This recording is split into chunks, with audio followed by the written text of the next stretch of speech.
दोस्तों नमस्कार, मैं अणिमा उपाध्याय आप सभी का अपने YouTube चैनल पर स्वागत करती हूँ। भारत की चित्रकला शैलियाँ इस श्रृंखला के 27वें यानी 27वें एपिसोड में आज हम बात करेंगे सांझी चित्रकला शैली पर। तो अगर अभी तक आपने मेरी चैनल को सब्सक्राइब नहीं किया है कर दें और इस वीडियो को भी अपने दोस्तों में शेयर ज़रूर करिएगा। ये श्रृंखला आपको कैसी लग रही है इस पर भी अपना कमेंट बॉक्स में ज़रूर छोड़िएगा।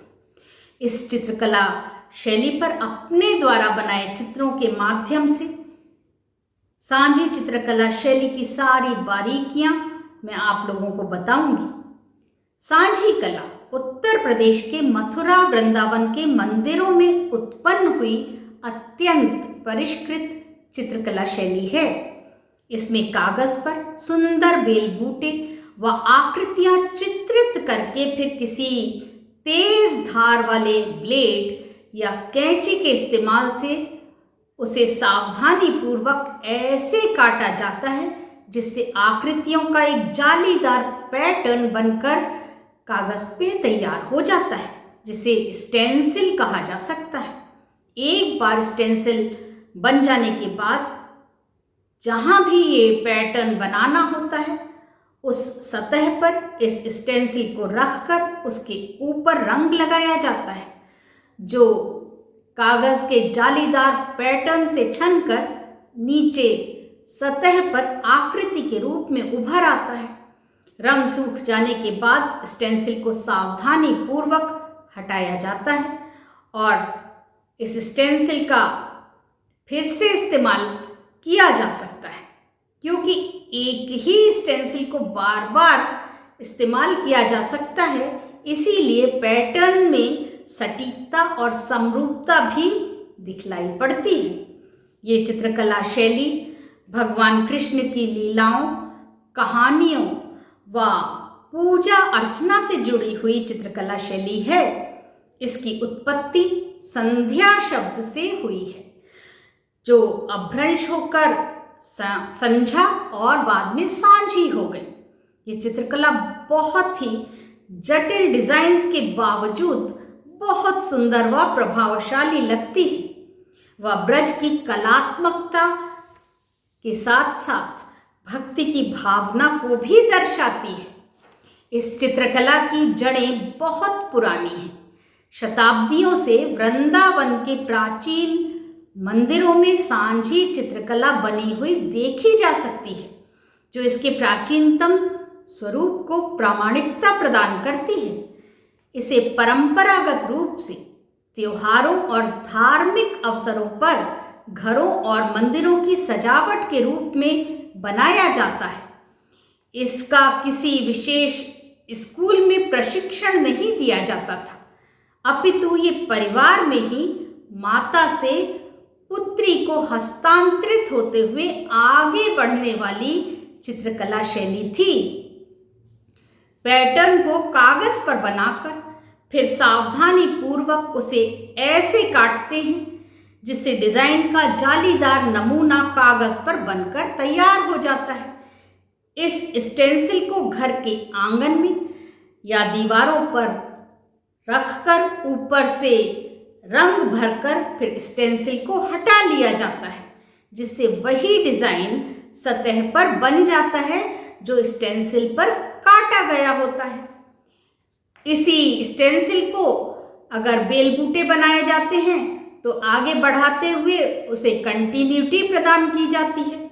इस कला को बनाने में अनुशासन, धैर्य और एकाग्रता की आवश्यकता होती है, जिसमें पहले स्टेप में सही पैटर्न को कागज पर बनाना होता है, तो वहीं दूसरे स्टेप में उस डिजाइन को सावधानी पूर्वक काटना होता है और तीसरा स्टेप है उसे सही तरीके से सतह पर जमाना जिससे वो सरके नहीं। फिर आता है चौथा स्टेप, रंग भरने का। ये भी बहुत सावधानी के साथ किया जाना चाहिए, क्योंकि अगर बेल बूटे बनाए जाते हैं जिसमें फूल और पत्तियां होती हैं तो फूलों का रंग और पत्तियों का रंग अलग होता है, वो कहीं मिक्स ना हो जाए, इसीलिए सावधानी की ज़रूरत होती है। और जब रंग भरने के बाद वो सूख जाते हैं तो लास्ट स्टेप होता है स्टेंसिल को हल्के हाथ से हटाना।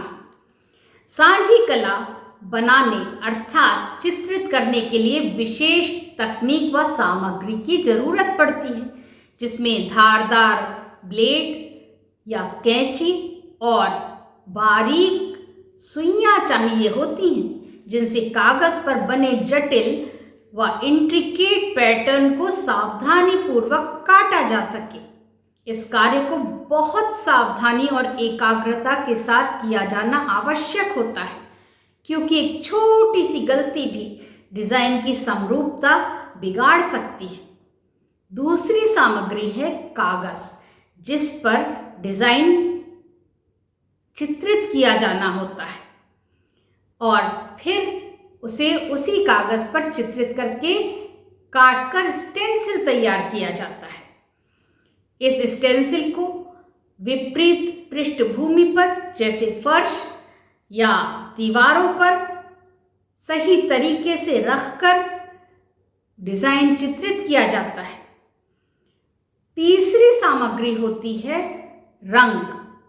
ये रंग फूलों, खनिजों और वनस्पतियों से प्राप्त प्राकृतिक रंग होते हैं, जिन्हें स्टेंसिल पर ऊपर से इस तरह से लगाया जाता है कि वो जाली से छनकर नीचे सतह पर जम जाएं और सूख जाएं और वही डिजाइन उभर आए जो स्टेंसिल पर काटा गया होता है।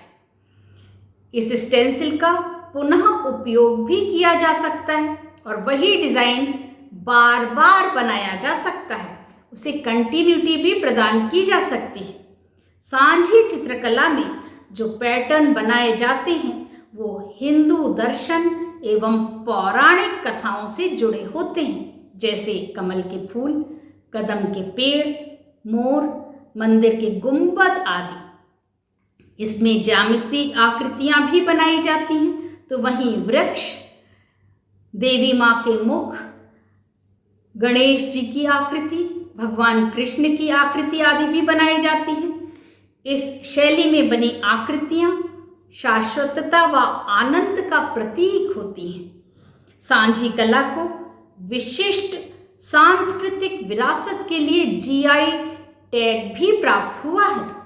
इस कला को आधुनिक रूप देने के लिए इसमें विभिन्न डेकोरेटिव पैटर्न भी इन दिनों बनाए जाने लगे हैं। इस कला को समृद्ध व व्यापक बनाने के लिए इसके अन्य प्रकार भी विकसित किए गए हैं, जिसमें पेपर कट सांझी, रंगोली या फ्लोर सांझी, पेंटेड सांझी एवं समकालीन सांझी शामिल हैं। इन सभी प्रकारों में स्टेंसिल पर ही आकृति काटकर कागज, कैनवास, दीवार या जमीन पर चित्र बनाए जाते हैं। आधुनिक कलाकार पारंपरिक सांझी रूपांकनों को वस्त्रों, भित्ति चित्रों, कैनवास, यहाँ तक कि बर्तनों आदि पर भी बनाकर इस कला को व्यापक बनाने की कोशिश में लगे हैं, जिससे ये कला अधिक से अधिक लोगों तक पहुंच सके। हालांकि बहुत से सांस्कृतिक संगठन, संग्रहालय, स्वतंत्र कलाकार कार्यशालाओं और प्रदर्शनियों के माध्यम से इस कला को पुनर्जीवित करने में प्रयासरत हैं। फिर भी ये कला चुनौतियों का सामना करती हुई प्रतीत होती है।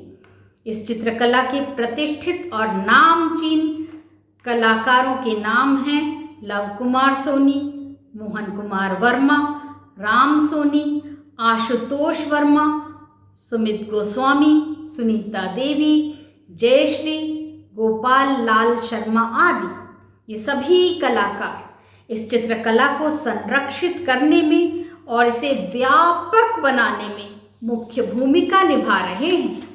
निश्चय ही सांझी कला शिल्प कौशल, रंगों के समायोजन और भक्ति व सांस्कृतिक पहचान की सशक्त अभिव्यक्ति है। इस कला को संरक्षित रखना व बढ़ावा देना, उस विरासत को सम्मान देना है जो आस्था, कला और समुदाय को आपस में खूबसूरती से जोड़ती है। तो आज का वीडियो मैं यहीं समाप्त करती हूँ।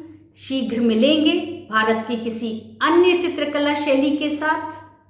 धन्यवाद।